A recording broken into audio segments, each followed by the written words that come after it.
What are questions that you need to ask your child's teacher when you are considering hiring a tutor?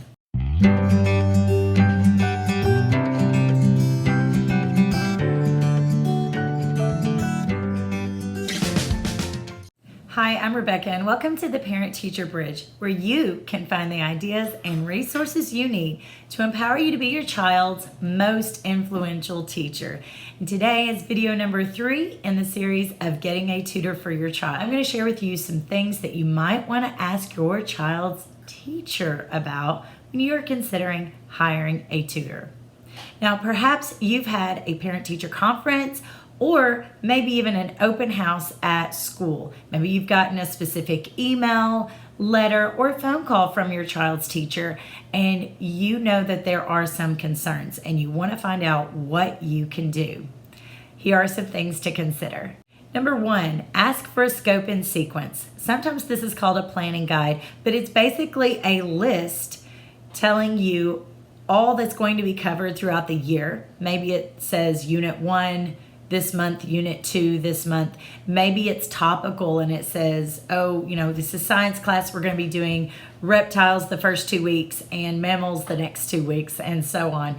But every teacher should have an idea of where she is going by the end of the school year, because many classes have tests or state tests at the end of the school year, and they need to make sure that they have all of that material covered. Sometimes teachers will go ahead and give you the scope and sequence or planning guide, and sometimes you have to be wise enough to ask for it. So please go ahead and ask, and the worst they can say is no. And if you don't get a very kind answer, take it up with the principal and ask the principal about it, because every teacher should have an idea or an estimated idea of what they are going to cover throughout the year and when. And it can let you, as the parent, know what's coming next.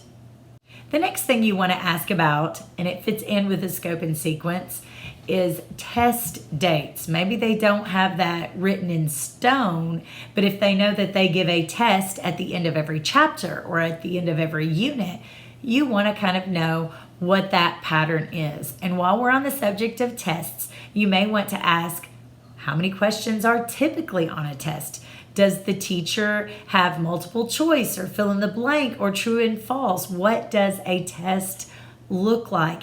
If you have a child that has special learning disabilities, then you don't want to be blindsided by this. And often the way that the test is formatted will let us know what is the best way for us to study. You can study for hours and hours with some children, and then if you lay a certain format of test in front of them, they may not make as good of a grade as what you think they should make. And knowing the test style will help you prepare for the test. You can also ask the teacher for a study guide. Some teachers give those out, some teachers don't, but it doesn't hurt to ask.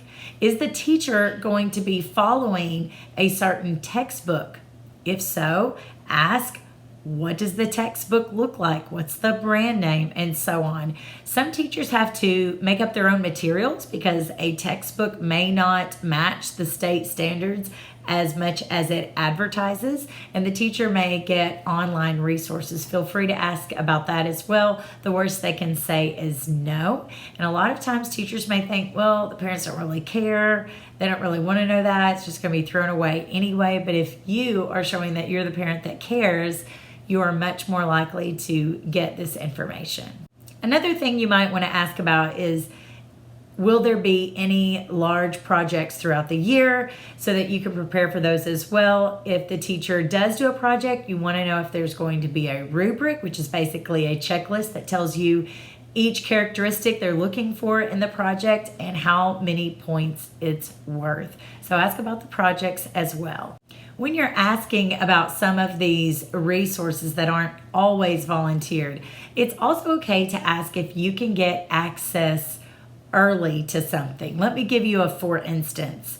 When I've had students who have struggled in the reading language arts area, have regular spelling tests throughout the week, one way that we modified and helped prepare them was to ask for the spelling list a little bit ahead of time. So let's say that a teacher normally gives the spelling test spelling words out on a Monday and then they test on a Friday. This is very traditional and not every school does this, but I've had plenty of tutoring students who are still at schools that do this. So if the teacher gives out the words on Monday, what if she gave those words out the Friday before, giving your child the weekend to help prepare longer for the test that's coming up on Friday? You never know, and the worst that they can say is no. So don't forget to ask for early access if possible.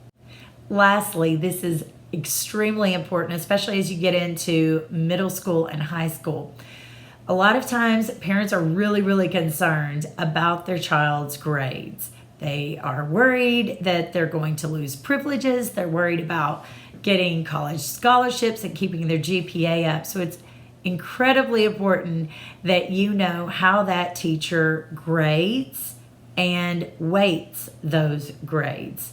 So at the beginning of the school year, does that teacher know how much they're going to count tests, how much they're going to count quizzes, and how much they're going to count daily work or projects? For example, I would think that a simple worksheet that a child gets a grade on may not count as much as a test. That's up to you to ask. I've been in some grade levels where the teachers count every grade they take, whether it's a simple worksheet or whether it's a 4-page test, and they count them all the same.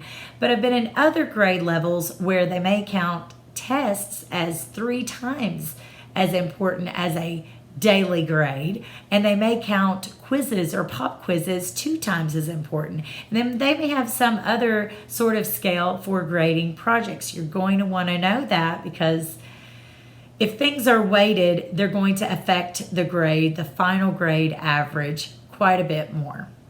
Many parents don't think to ask these things. I was a teacher for 12 years in elementary and middle school, and rarely did I have a parent come to me asking these questions. But if they just had this information and they really wanted their child to succeed, it can really empower them. So don't be concerned if your child's teacher looks at you a little bit weird. They're not used to parents coming in and asking for this information, but it can really help your child feel successful. And all of this information can be passed on to the child's tutor, and she can help come up with some sort of plan throughout the year to help your child succeed. And if you have to take time off from tutoring for a while, then you have the information that you need to help your child at home. Don't forget, I have some links in the description below where you can watch some of my other videos. And if you go to theparentteacherbridge.com, you can find 3 free downloads. One of those is specifically for struggling readers.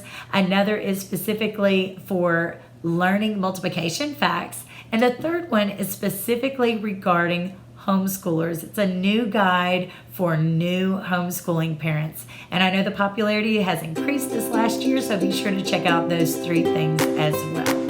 So what are your thoughts? Did you think of something else that might be helpful to ask a child's teacher when you are planning on hiring a tutor?